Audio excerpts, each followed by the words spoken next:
What up, my G's, and welcome to day 21 of the 30-day 30 balondor nominees challenge. And in today's video, I'm going to be discussing the season-long stats and impact of Dani Carvajal, and we're going to be discussing his personal and team efforts and accomplishments. And on the basis of them, I'm gonna be predicting that where will he finish in the top 30 of the Ballon d'Ors. So let's start with the stats. He scored a total of 7 goals and gave 4 assists. 0.45 goals conceded per 90. 56% clean sheet rate, which is a lot. But considering that he plays for Real Madrid with probably the best defenders in the world like Antonio Rudiger, and well, most of the defenders of Real Madrid were injured last season. Tchouaméni unfortunately had to play as a centre back, but he excelled in that position. But we're not here to talk about Tchouaméni. We are here to talk about Carvajal, and his last season was brilliant as well. 52.53 passes per 90, 11 goals conceded in La Liga. Can you just imagine? Just 11. That's the number. Just 11. 51 tackles, 21 interceptions. 99 out of 190 ground duels won. 1270 passes, out of which 1 passes were successful, which gives him a passing accuracy of 87%. He is a fullback, so obviously he was the one putting in some crosses, and he gave a lot of them, which is a total number of 50 crosses. So stats wise, we can conclude that he had a brilliant season, considering that he is a fullback to score that many goals.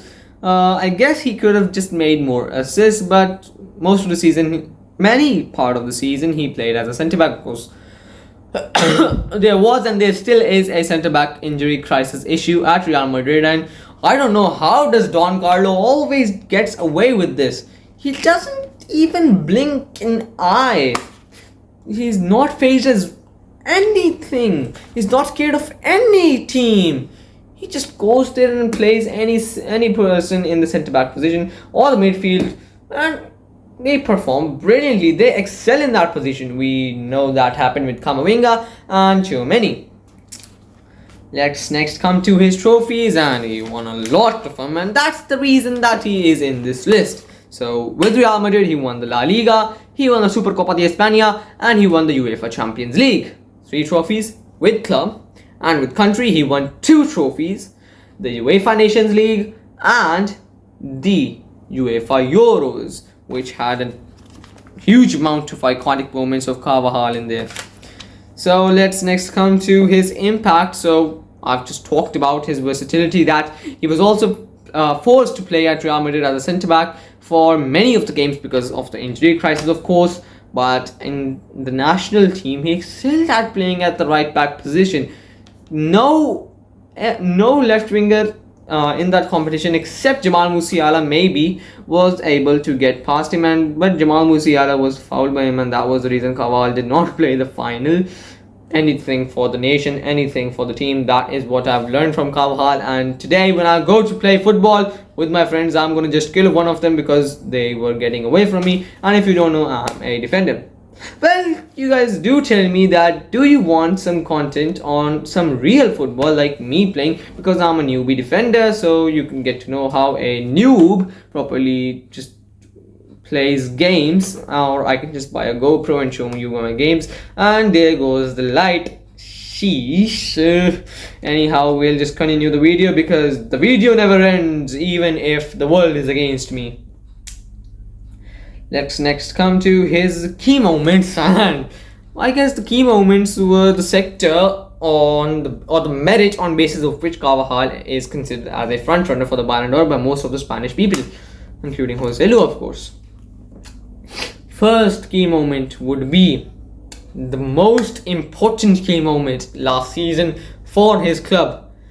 His header versus Dortmund in the final, in the second half. Oh my god, I remember he was the shortest man in the box at that time, and I don't know how. I guess it was Toni Kroos giving in that corner. I don't know how just Toni Kroos found Carvajal in an open space, or just Dortmund was caught lacking. That might be the reason as well. But still, he was the shortest man and scored a header somehow. And I remember that was a stat that, oh, the electricity is fluctuating. I think that there might be a ghost around here somewhere. Anyways, Carvajal performed brilliantly in the Champions League, in La Liga. He was awesome as well. I remember that one assist he gave to Arda Güler against Real Sociedad. Yes, and Arda Güler scored that goal. That was a beautiful cross. That was a one-touch cross by Carvajal. I don't know, I guess the centre back or the midfielder gave it to Carvajal, and Carvajal just one-touch crossed it to Arda Güler, and Arda Güler scored. Amazing cross that was, by the way. I was shocked and I just tried to recreate it again, but I'm a noob, as I've just told you guys, so I could not. Next, let's come. Another key moment would be in the final of the UEFA Euros when Saka dived of some sort. I guess he was diving, I don't remember, but then Carvajal did the coldest moment of the whole Euros. He said this to Saka, and I just laughed right there, although there was no one watching along me. I'm feeling lonely. I have no. Please don't copyright me. Okay, let's next come to his previous nominations, and he did not have many, and this was probably his best season for club and for country because he won a lot of trophies, which he was used to.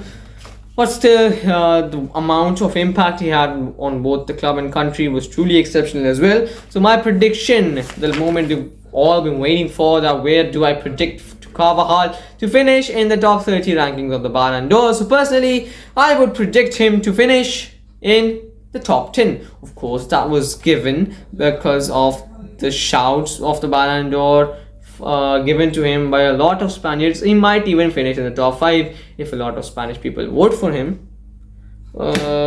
Spanish journalists vote for him.